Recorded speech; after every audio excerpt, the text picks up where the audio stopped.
Hey, it's your boy DJ Wolf here. Man, let me hold on a second. You know, I'm just thinking.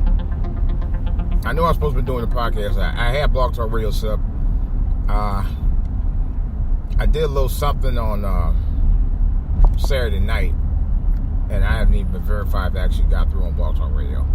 It's probably not even a good show because I like my shows to be quality about the subject and really getting to the meat of it. And I was kind of out of it, but I'm going to do another one soon, very soon. I wanted to get little things off my chest here. I thought about how we in our communities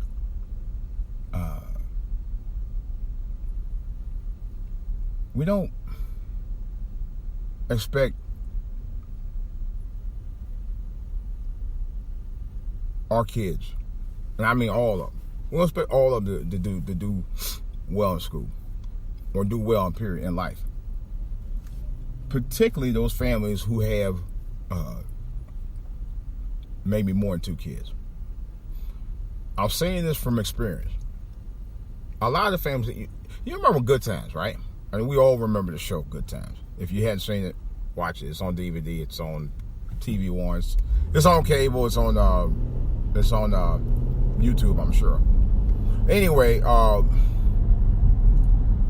there's that one kid that's very, very talented. And I call it the eggs in a basket mentality. It may be another term for it. Crab in the barrel, which what I think that might be it, but I'm not certain. It's kind of like that. Yeah, it is. It's a little of both. But nevertheless,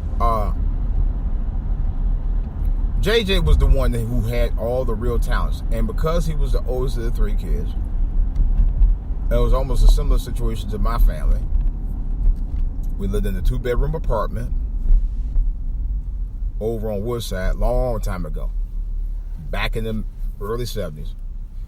It was 2 years before Good Times came out. I always wanted Mike Evans got arrested, so Mike Evans actually knew my family because there were some similarities. And I think I've talked about this before. What is these fools doing out here, man? Man. I'll give you an example.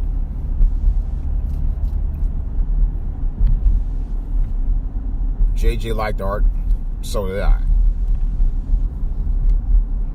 JJ's younger brother was conscious black. My brother, similar. Thelma was very much studious and pretty, and she had a great mind of her own. So was my sister. Put it like this. Now, my folks against a little bit of a gray area there, although James Evans is a lot like my dad. No joke. All right. So let me get down to what I want to talk about. JJ being the most talented and being the oldest and the firstborn, of course, they're going to expect him to be able to lead by example in the family in terms of, how can I put it, helping to get the family out together. All right. What is with this traffic today? It's crazy as hell. Oh my God, I'll get this mess. This is stupid.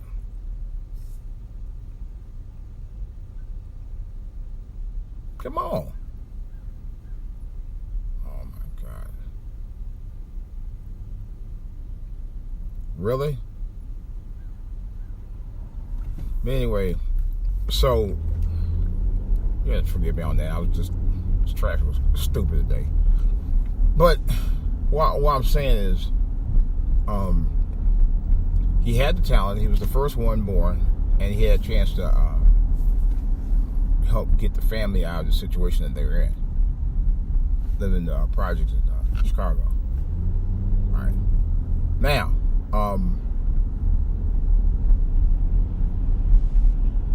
and you always see Florida praising JJ. oh, we gonna get out of here after all. You know, I don't want to really make a real mockery. I could, but I'm not. I'm trying to stress out a point here. If you notice, the mentality with us as African Americans has always been about putting all our eggs in one basket. That's part of the mentality I'm talking about. We've always had that mentality. You know, where, you know, if anybody was going to get us out the hood, we knew it'd be you. You know, that's the kind of mentality I'm talking about. You know, it's just weird. It's a weird-ass mentality to me. You only looking at the one because you figure, I did the other one. Nah, I don't know. They just didn't get it right. Nah, well, you know. The hell with all this shit, you know? So I'm like, really?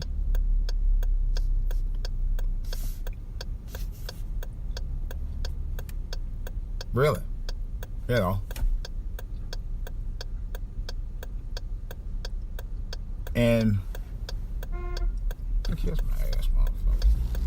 These people, I swear. Nevertheless, though,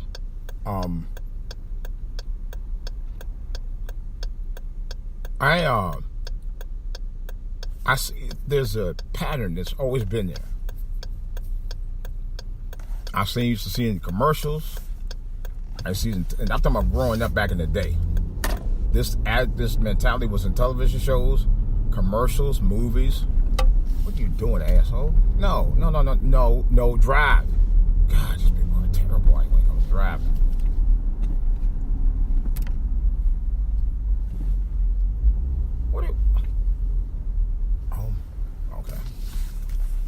You know, I used to see in commercials, television shows, movies.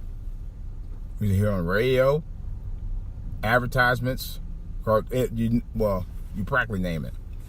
Where the mentality was, we're gonna put all of our eggs in one basket. Well, you know, it's close to Easter, by the way. Now, just thought about that. And we'll see which one hatches first. So basically, the first one that comes up is the one we're going to expect to do well first. Now, let me rephrase that. It's the one that's going to be able to lead everybody to the promised land, so to speak. And that was always the mentality on Good Times. You know, nothing wrong with hopes and dreams. Everybody has that. But you expect the one person to lead everybody out together. I was in a very similar situation like that. It was discussed. Let's put it like this. It was discussed like that about 18 years ago. I'll get to that in a second. At the time, I wasn't even living at home. I had already moved. I had long been gone. I left my hometown. But what I'm saying is, during that time frame, when I left home, it wasn't talk like that. It only happened after I left. You know, when I was living there, it was, you know, people was like, you know, this, that, and the other, and the third. Yeah, you know, what I was talking about the put downs and all that. That's another whole story. But, you know, it's kind of funny that your folks didn't think about all the stuff that you wanted to do. And I don't blame everything on them. But, you know, it's kind of funny when you're told one thing when you're a child, when they said, well, we need to focus on education. 2 years later, when they see all these ballers making $15, $16 million a year just coming out, just either getting out of high school and being turned pro early on, like LeBron James, which is right around the time I had the conversation with my folks. See, it wasn't until LeBron James was getting paid that $90 million, okay, to turn pro right out of high school, is that when my folks started tripping. Oh yeah, sure did. Right around the same time. And of course, the mentality was, if he can do it, you could have done it. Not necessarily. LeBron James is actually 1 in a million shot. You know, he was fortunate to have the God-given talent to play basketball. To this day.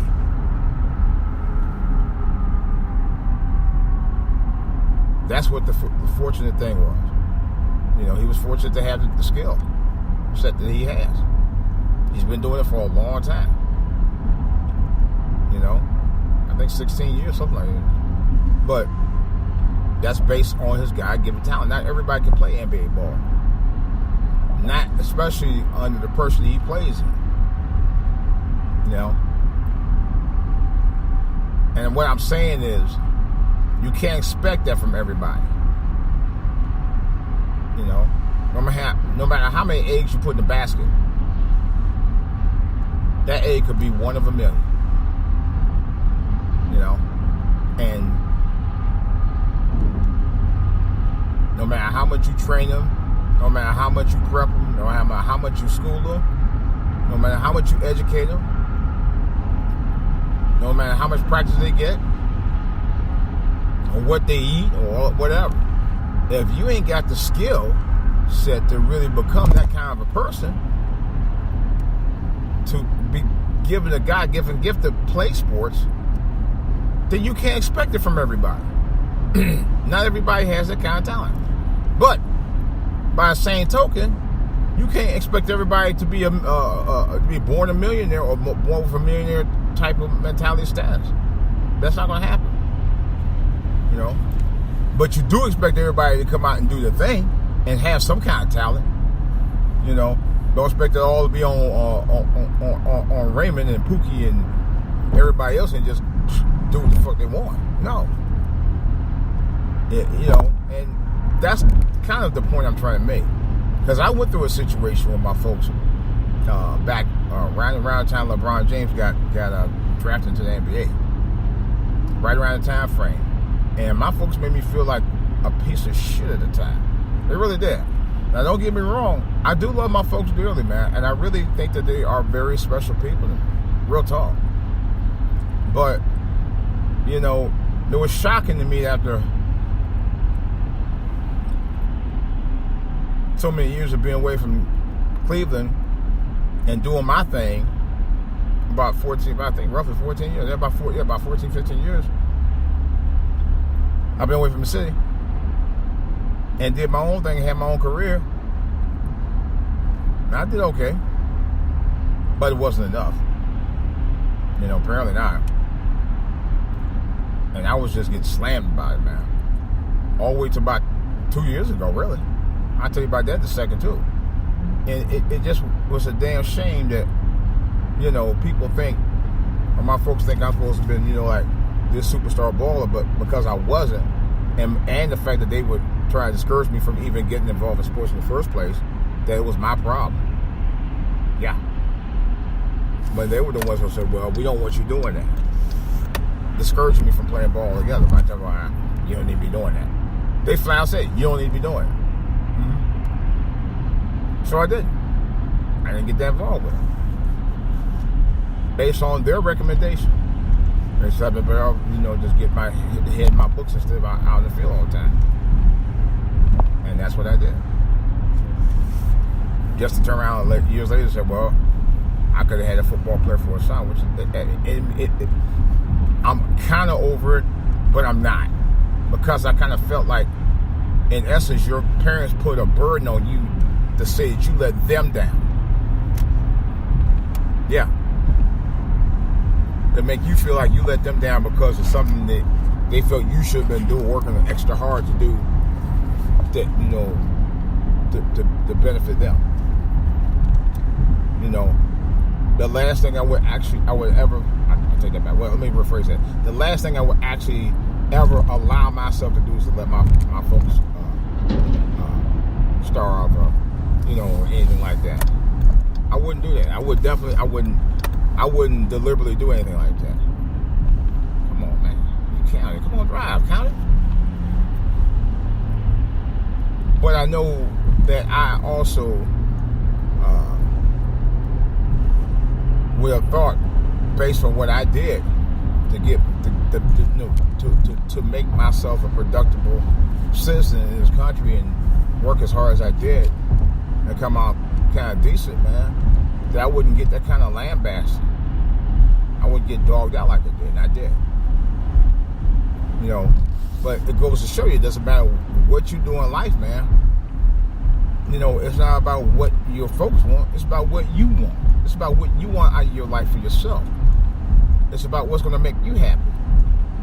Not necessarily what make them happy. Because I know a lot of you guys all the time about, I'm go get my house, man. Do this for my family. You doing for your family ain't gonna mean shit. Because it will never be good enough. I found that out. It will never be good enough. And I ain't saying that applies to every family, but I know a lot of these families are like that. My boy gonna give me this, my boy. And then you do it, it's not enough. What you gonna give me next? I got that. I've seen that. See it happen all the time. All the time. All the time.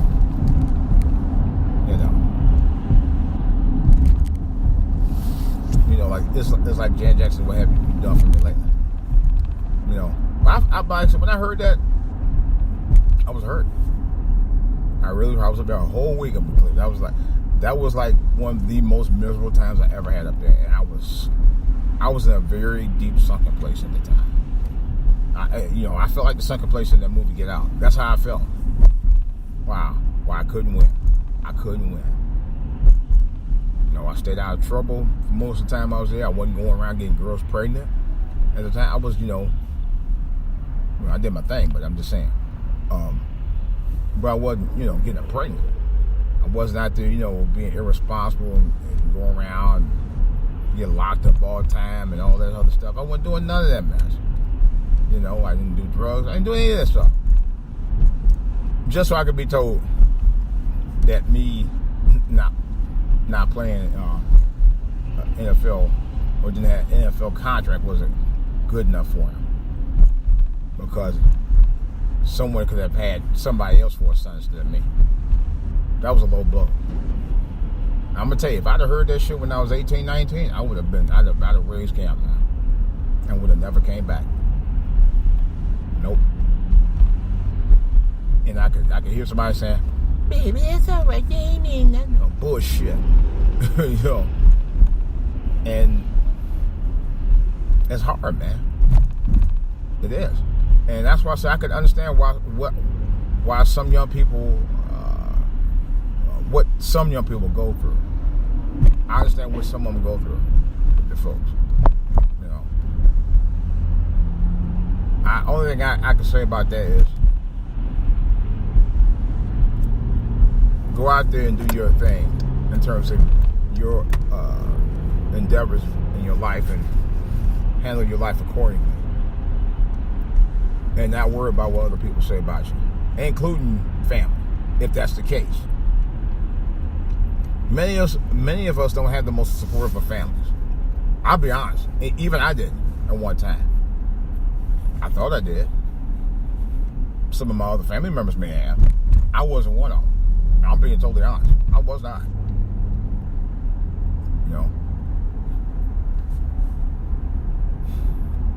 And it hurts. I ain't gonna lie. I kind of felt that way about another situation last night. And that really hurt me some kind of way, man. I was just all fucked up, excuse my French. Where I just told my old lady, I was at the point I was ready to quit. And some things I found out is just best left not being said to anybody. I'll leave it at that.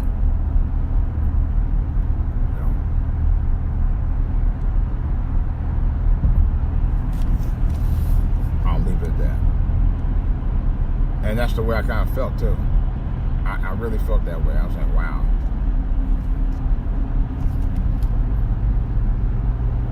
But, oh well. You live and you learn. And you learn that you gotta be a man about it or a woman about it and move on and live your life and you know, just work and do your thing. And, you know, you can't worry about what other people say. That's really the lesson behind this. You can't worry about what everybody say. People will always say something you ain't gonna like. You know, somebody gonna always try to get in your skin or feel some kind of way about you, one way or the other. And ain't a damn thing you can do about it at the end of the day. It's really not. It's just called an opinion. It don't mean you gotta live with it. You know, if you don't like what somebody said, hey, you don't have to listen to them. Just go ahead and move on. Everybody's entitled to their opinion. You know, bottom line. There are people say stuff to me about different stuff every day, 7 days a week, about stuff I may or may not like. But you know what? I'm not friends with them either. You know, so that's a good thing. It ain't like we talk every day anywhere. I could care less. That's just me. You know, and I'm fine with that. I'm fine with me being me. Love me or hate me. If you like me, that's great. If you don't like what I say or don't like me because of what I say or what I do, that's also great. Just don't pretend like you're my friend. And that'll be great too. This is DJ Wolf. I just had to get something off my chest. I actually got more to say. I got a lot more to say. I'm looking to do a special podcast, and I'm actually got to get a little pee on, man. I don't know what happened. He didn't get a hold of me last night or something. I don't know why, but that's all right. I was actually late getting home. I had something I had working on last night, so I didn't get a chance to. But in any case, that's your boy DJ Wolf. Get ready to get some G. Damn, it's packed today. Where everybody say, I'm gonna go Monday. Jeez. Okay. Oh, that's my boy right here. All right. There we go.